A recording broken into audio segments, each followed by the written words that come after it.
وبعد ما التومه بتاعتي احس ان لونها اصفر كده، خدت لون ذهبي، هنزل بكميه خل محترمه، بحب احط لها خل كتير، وكم مغرفه شوربه كده، واحلى طشه فته يا جدعان، وحبه فلفل اسمر.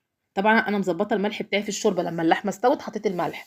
جبنا بقى العيش اللي حمصناه، خدت مغرفتين شوربه، بس اللي اكتر اللي فيها توم وخل، وما بحبش احط شوربه كتير عشان بحب العيش بيقرمش. وهنزل بقى كده عليها بقى بالرز الابيض من فوق، وهفرده كده وهظبطه. بصوا مش قادره اقول لكم على الجمال. وهطلع بقى كده اهوت فوق الرز كده، حطي بقى الطشه بتاعت الخل والثوم ديت. طبعا مش عارفه امسك الطبق سخن مولع.